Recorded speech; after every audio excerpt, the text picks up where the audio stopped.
At 11:30 hours on December 22, 1944, the silence of the frozen forest outside Bastogne, Belgium, was broken by the crunch of heavy boots on snow.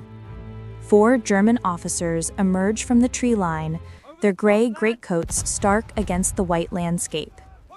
They carried a white flag, walking with the stiff, formal bearing of men who believed they held the winning hand. They were emissaries from General Heinrich von Lüttwitz, commander of the 47th Panzer Corps, and they brought a formal ultimatum for the American commander. The situation, as the Germans saw it, was mathematically impossible for the Americans. The town of Bastogne was completely encircled. 7 German divisions, supported by heavy artillery and Tiger tanks, had cut every road leading in or out. Inside the perimeter, the American ammunition stocks were critically low, medical supplies were exhausted, and the temperature was dropping. The German message was brutally direct. The Americans were in a hopeless situation. The ultimatum offered a binary choice: surrender with honor within 2 hours, or face total annihilation by a massed artillery bombardment that would level the town. The message was delivered to the underground headquarters of Brigadier General Anthony Clement McAuliffe, the acting commander of the 101st Airborne Division. McAuliffe was tired. He had been managing a chaotic defense for days, running on coffee and adrenaline. When his staff woke him to present the German demand, he blinked, read the translation, and muttered a single bewildered word: nuts. It was an American slang term, dismissive and confused, essentially asking, are they crazy? But as his staff discussed how to craft a formal military reply, McAuliffe decided his initial reaction was the only one that mattered. That's it, he decided. Nuts. Lieutenant Colonel Harry Kennard typed it out on a battered field typewriter. Colonel Joseph Harper delivered it personally to the waiting German delegation. When the German officers, baffled by the colloquialism, asked for a translation, Harper leaned in and explained in clear, angry English. It means the same as go to hell. In plain English, the answer was no, but McAuliffe's one-word response was not merely an act of bravado or a flash of defiant anger. It was the subconscious expression of a fundamental American military doctrine that had been quietly, deliberately developing for more than 2 decades. It was a philosophy that made American forces fight differently than any other army in the Second World War. When surrounded, the British Army dug in, consolidated, and waited for rescue. The Soviet Red Army massed overwhelming numbers for a crushing breakthrough. The Americans did something else entirely. They counterattacked. This difference in tactical philosophy did not happen by accident. It was not a result of national character or cowboy mentality. It was the result of deliberate, often painful choices made by military leaders who had studied the slaughter of the First World War and determined that American forces would never fight that way again. The transformation began on September 1st, 1939. The day Germany invaded Poland to ignite the Second World War. That same day, in a human office in Washington, D.C., General George Catlett Marshall was sworn in as the Chief of Staff of the United States Army. President Franklin Delano Roosevelt had passed over 33 more senior generals to select Marshall, a decision that shocked the rigid military establishment of the time. Roosevelt knew that the coming war would require a different kind of mind. Marshall inherited an army that was, by modern standards, pathetic. The United States Army ranked 17th in the world in size and capability. It had 174,000 soldiers scattered across 130 dusty posts and stations worldwide, a force smaller than the armies of Portugal, Romania, or Spain. Most units were chronically under strength. The equipment was rusted leftovers from 1918. The training was minimal, focused primarily on garrison duties, parade ground marching, and ceremonial functions. The United States Army in 1939 resembled a constabulary force designed to police borders, not a modern combat organization capable of fighting a mechanized enemy. Officers in this pre-war army spent more time on paperwork and managing supplies than on tactical training. Enlisted men performed administrative duties, construction projects, and guard details. Large-scale maneuvers were rare, and combined arms training, the coordination of infantry, tanks, and artillery, was almost non-existent.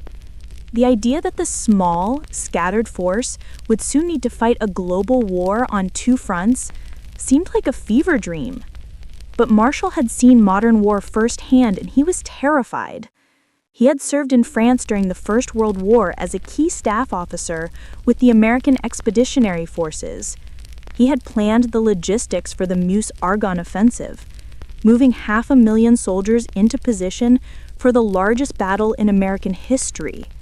He had walked the trenches and seen American units take massive, devastating casualties in frontal attacks against prepared German positions. He had watched talented officers fail because they froze under pressure. He had witnessed the deadly consequences of rigid, centralized command structures that required a general to approve every movement, a system that was too slow for the chaos of the battlefield. Marshall understood with a clarity that few others possessed that the next war would be even more complex, more mobile, and more deadly than the last. He knew that if the American army tried to fight the next war with the methods of the last one, they would be slaughtered. American forces would need to be trained differently. They would need a doctrine that emphasized flexibility, initiative, and aggressive action rather than rigid adherence to plans that became obsolete the moment the first shot was fired. The foundation for this new doctrine had been laid years earlier at Fort Benning, Georgia, in the quiet years between the wars. From November 1927 to June 1932, Marshall served as assistant commandant of the infantry school at Fort Benning. It was here, in the humid classrooms and pine forests of Georgia, that he revolutionized the mind of the American officer. During those 4.5 years, Marshall stripped away the complex, formal tactical problems that had dominated military education. In the old system, students were given days to solve a tactical problem, drawing perfect maps and writing lengthy orders. Marshall knew combat didn't give you days, it gave you minutes. He replaced the canned problems with simple, chaotic exercises. He introduced the tactical walk.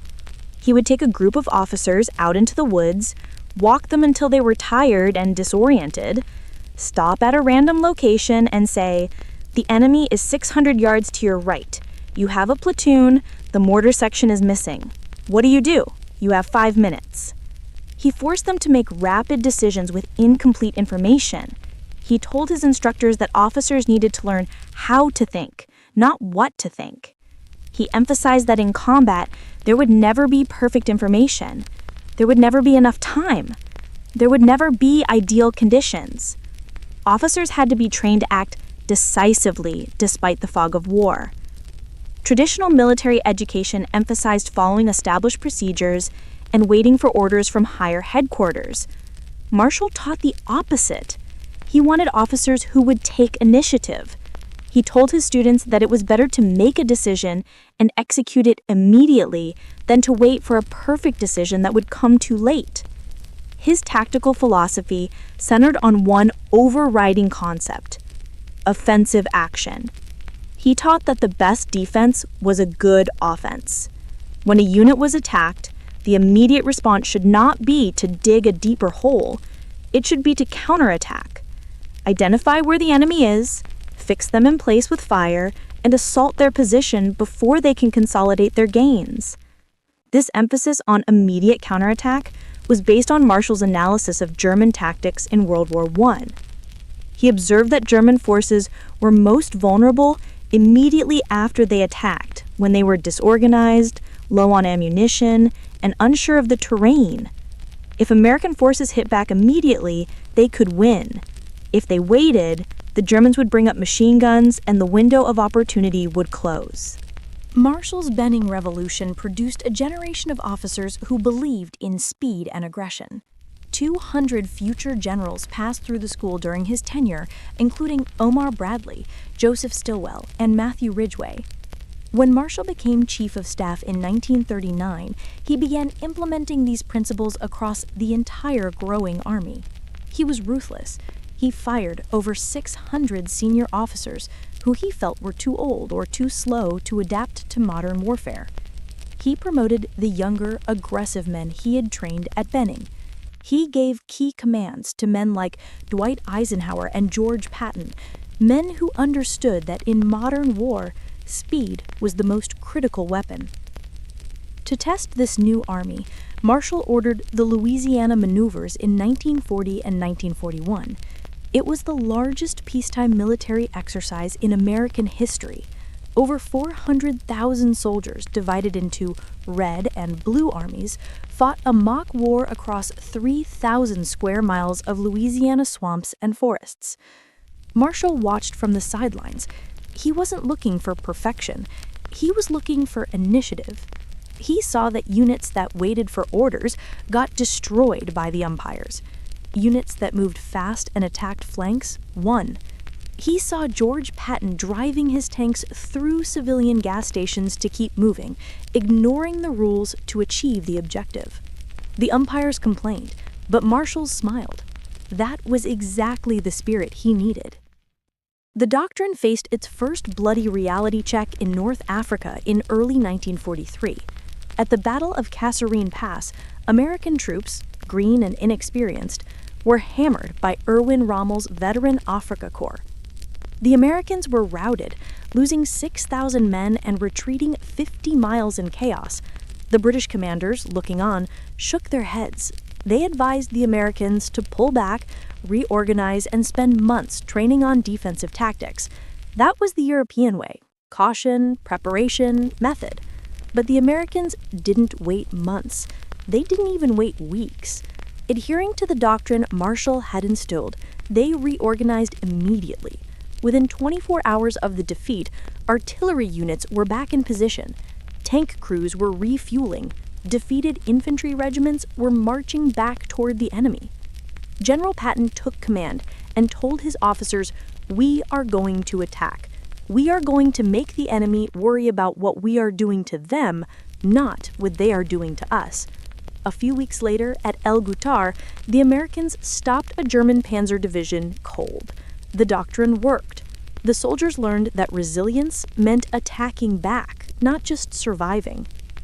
By December 1944, this aggressive spirit was deeply embedded in the DNA of the American soldier. Which brings us back to the Ardennes Forest. On December 16th, Hitler launched his last great gamble, a massive surprise offensive codenamed Wacht am Rhein. 250,000 German troops and nearly 1,000 tanks smashed into the thin American lines in the middle of a blizzard. The attack achieved total surprise. American units were overrun, scattered, and confused. The situation looked catastrophic. But as the German columns advanced, they began to encounter a strange kind of friction. At isolated crossroads, in tiny villages, small groups of American soldiers, squads, platoons, or companies, did not surrender. Cut off from their headquarters, unaware of the big picture, they fought. They remembered their training: delay, disrupt, attack.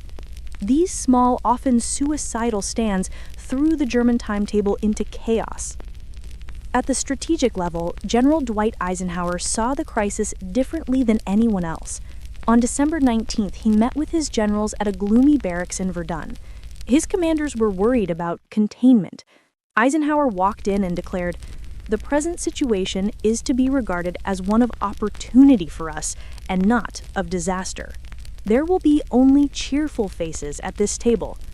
He realized the Germans had left their concrete fortifications. They were out in the open. Now they could be killed. He turned to General Patton and asked how long it would take to turn the Third Army north and counterattack into the German flank. It was a logistical impossibility. Patton's army was fighting 100 miles to the south. To turn north meant moving hundreds of thousands of men, thousands of tanks, and tons of supplies 90 degrees in the middle of a blizzard. British planners estimated it would take weeks.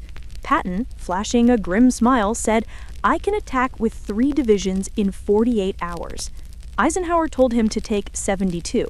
He didn't know Patton had already issued the orders. His staff had prepared codename plans, nickel, dime, and cent, for just such a move.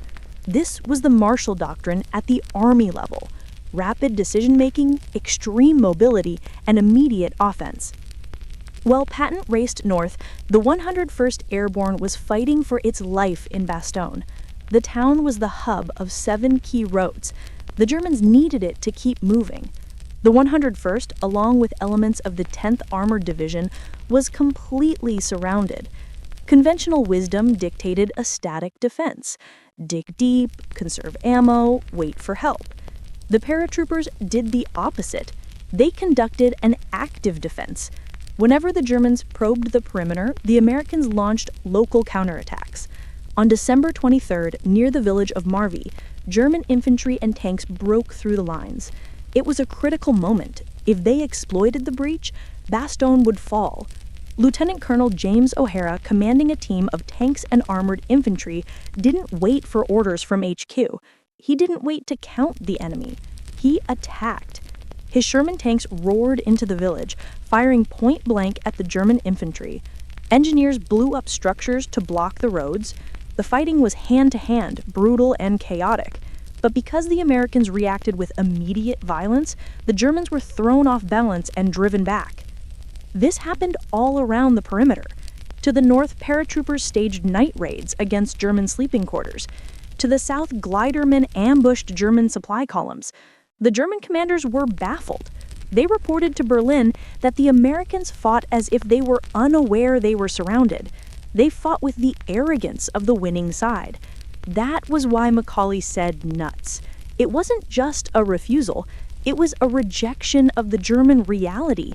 The Americans didn't see themselves as trapped, they saw themselves as a thorn in the German throat, waiting to be reinforced. The relief came on December 26th. A column of tanks from Patton's 4th Armored Division, led by a tank named Cobra King, commanded by Lieutenant Charles Bulge, punched through the German lines from the south.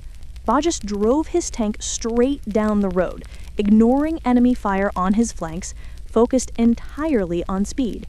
He linked up with the 101st Airborne at 1650 hours. The siege was broken, but the most telling moment of the entire battle happened the next morning.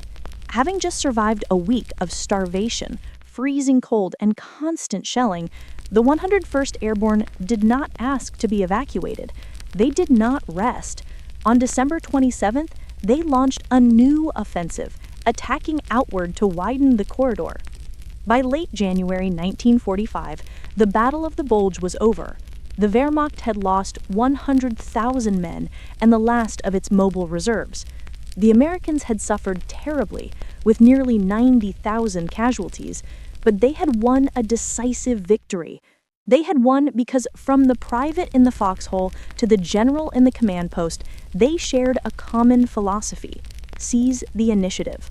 Marshall's vision had been vindicated. He had built an army that did not need to be told every step to take. He had built an army of thinking, aggressive soldiers who believed that the only way to end the war was to go forward. General Anthony McAuliffe retired in 1956. For the rest of his life, people asked him about nuts. He always smiled and explained that the Germans had made a fatal calculation error. They looked at the map and saw the Americans were trapped. The Americans looked at the map and saw a target-rich environment. General George Marshall, the architect of this victory, went on to rebuild Europe with the Marshall Plan and win the Nobel Peace Prize. But his greatest creation was the United States Army of World War II, a force that took the lessons of the past, rejected the stagnation of the trenches, and forged a new way of war based on the simple, brutal truth he taught in the Georgia woods. You cannot win by waiting. You win by acting. If you found this account meaningful, please like this video.